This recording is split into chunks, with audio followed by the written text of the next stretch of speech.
Hello there, people of the internet. I had an all-American breakfast of cereal and bacon this morning, and boy was that a bad idea. Today we're out here talking about why having some proper defensive ammunition is going to be a much better idea than using something like Full Metal Jackets to defend your life and liberty with. There's been a lot of times where I've talked to people who are not necessarily in the firearms community, and they don't necessarily know a lot whenever it comes to guns. And whenever I talk to them, I ask them, all right, what do you have for defense? And they're like, oh, I got this handgun or that handgun or this rifle or whatever it is that they have. Way more often than not, they got themselves a handgun for defense. Way more often than not, they don't have any sort of license or training or anything like that. They just went out and bought the handgun and it's sitting at home in the closet. And that's just what they have. And way a majority of the time, whenever I talk to these people, they're like, oh, I have ammo. And I'm like, what kind of ammo? Ammo. And I'm like, okay, one of these situations. So there's been a few times where I'll actually look at their ammo. They'll send me a picture of what they have, or they'll have a photo on their phone where they were like showing it off and whatnot. And I look at it and I'm like, all right, these guys got standard Full Metal Jackets. So I kind of scratch my head and I ask them, okay, you have the ammunition that would be proper for training with the firearm, but what sort of defensive ammunition do you have? And they're like, well, why can't I just use this stuff for defensive ammo? And even a couple of guys say, well, the military uses Full Metal Jackets. Why shouldn't I be able to use Full Metal Jackets? And so I'm like, okay, you know what? That's actually a really good point and a really good question. Good enough for me to go ahead and make a full-fledged video about it. So from a military context, just due to the certain rules and regulations that militaries have to abide by, they can't use specialty expanding bullets, and there's just certain laws and regulations that militaries of modern day armies have to abide by to well, with lack of a better term, abide by the Geneva Convention and other set rules by certain affiliations, certain groups. We're not really going to go into a history. I'm trying to avoid that with my ramblings here. We're not going to go into a history as to why those rules are in place. But the military has to use a certain kind of projectile for their warfare. And one of the things they cannot use is expanding bullets, which is what we use as defensive rounds. So in a civilian standpoint, where you can use whatever round it is that you want to defend your life in most places, here in the United States we have some states that regulate expanding bullets to where you cannot use the most effective defensive round and you can only use things like Full Metal Jackets. Well, one of the main reasons why you don't want to use a Full Metal Jacket is because of overpenetration, and there's a couple of layers to the overpenetration idea. There's the obvious layer of you don't want to hit something behind you, but whenever you have a bullet that performs overpenetration, that means that the bullet still has energy, enough energy to go beyond the target and hit whatever is behind the target, and since that bullet still has energy, that means that there's energy that was not dumped onto the target. If you get yourself a defensive load that is designed to expand, increase its surface area, slow its velocity down quickly enough to stay inside of that target, all of the energy from that projectile is going to be dumped on that target, and that will dramatically increase the chances of you having a immediate threat stopping round as opposed to a round that just kind of pokes a hole inside of its target. Now, there are people that argue, I have had people argue with me, hey, if someone gets hit with a bullet, they're going to stop doing what they're doing. And yeah, they probably would, unless they're high on some kind of drug or unless they are in a position where they are, suicide by cop. I have seen a couple of people take quite a few rounds, get back up and continue to go until they have literally had their life extinguished from their body. So there's quite a few times where just poking a hole inside of somebody is not enough to immediately stop them. Not unless you hit the pump systems or the computer systems, and there's pretty much enough to stop literally anything. not just a human, that will stop literally anything.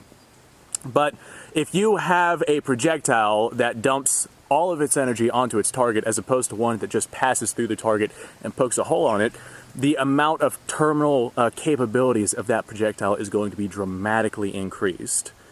So whenever it comes to increasing your surface area, there are a couple of different options. For the most part, I recommend getting yourself some sort of hollow point. I got a couple of hollow points out here. Some are better than others. This right here is Winchester 85 grain 380 silver tip. This stuff right here is not all that great. This is what I carry around inside of my pocket pistol. My pocket pistol is just a Taurus Spectrum. You guys have seen this on the channel as well.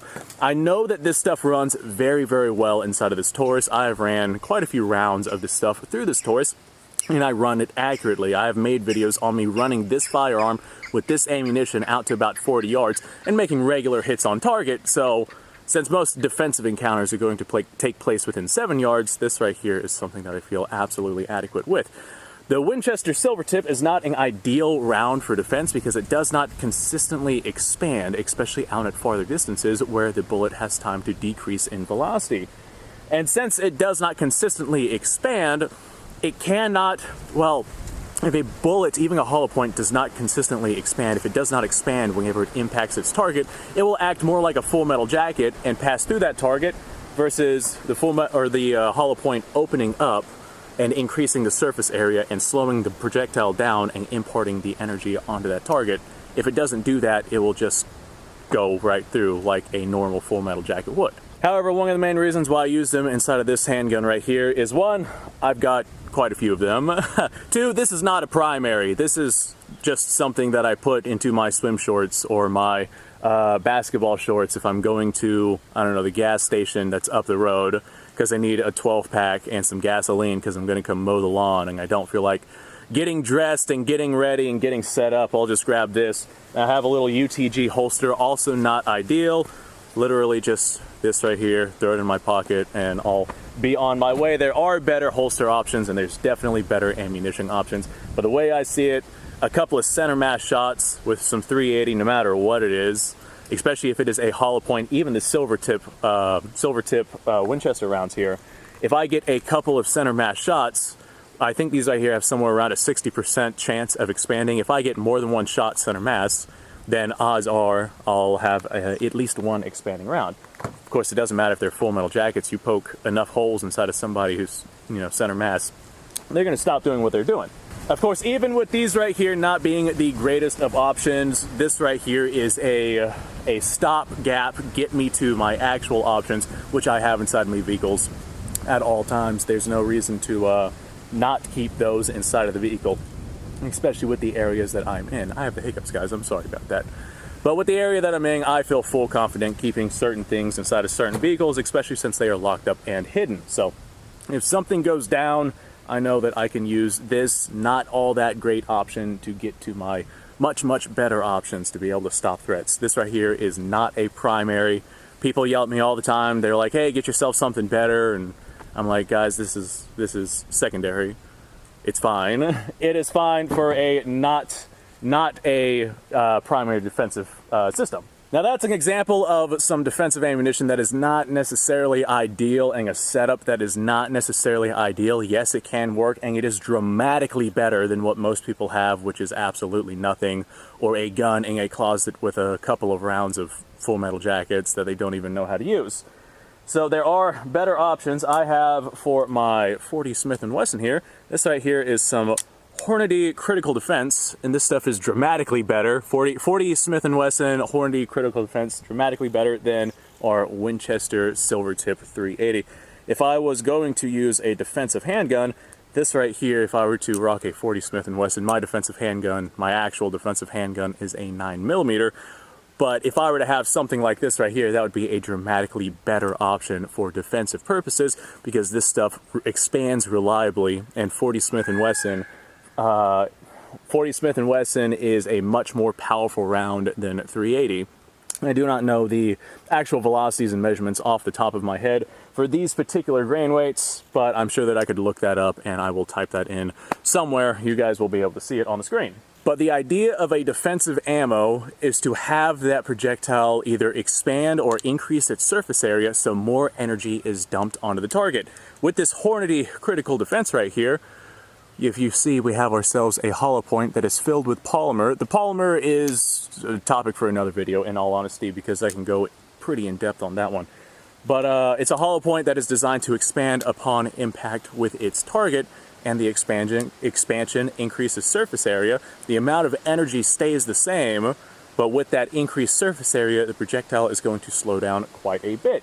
The same concept, well, here's a way to really understand it if you still don't understand what I'm trying to say here. If you're driving down the road and you stick your hand out the window and you hold it flat like this, it will cut right through the air because your hand doesn't have much surface area in way of the friction of the air.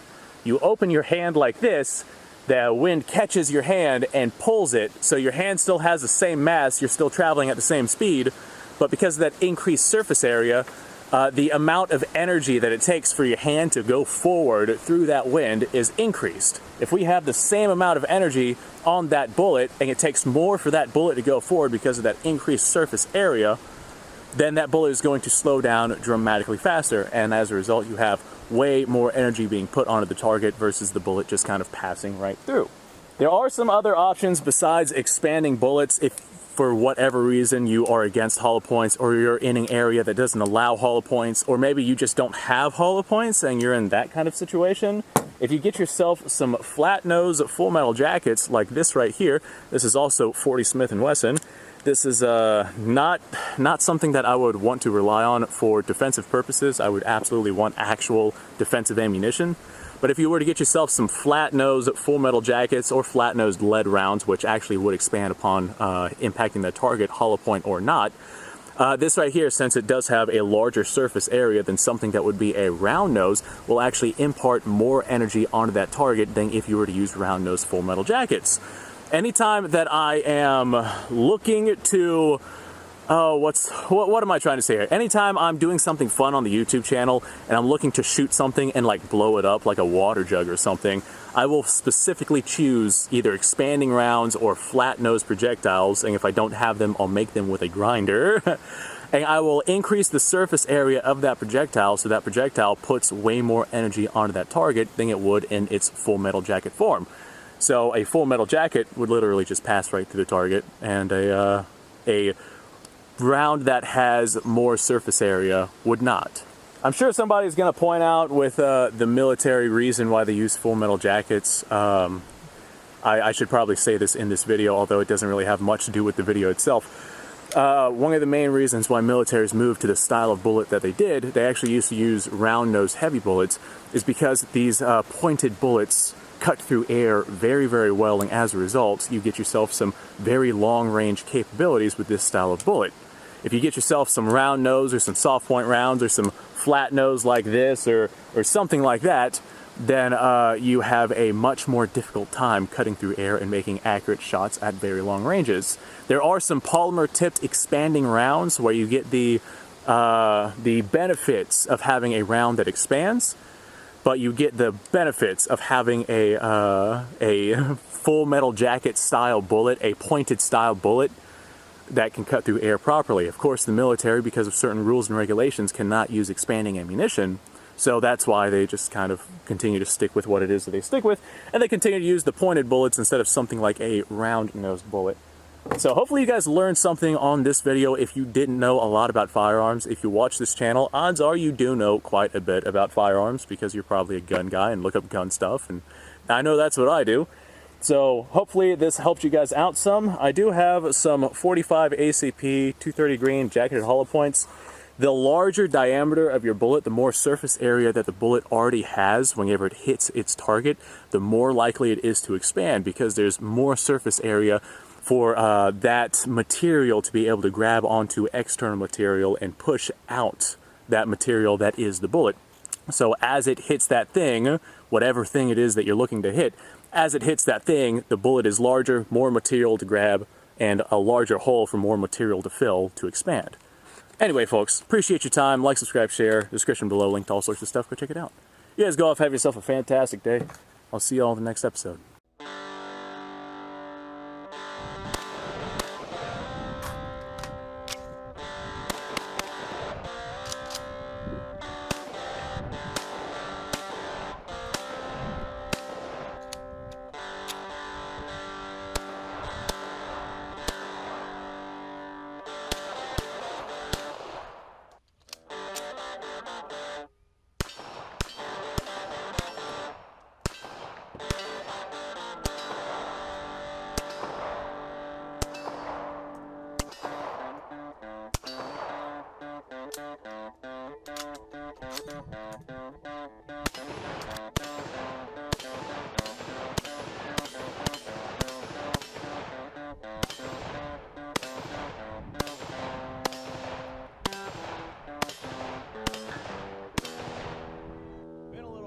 once I've done this.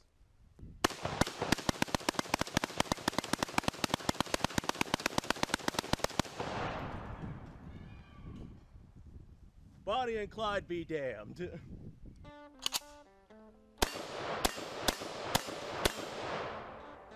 Poor man's Garrett.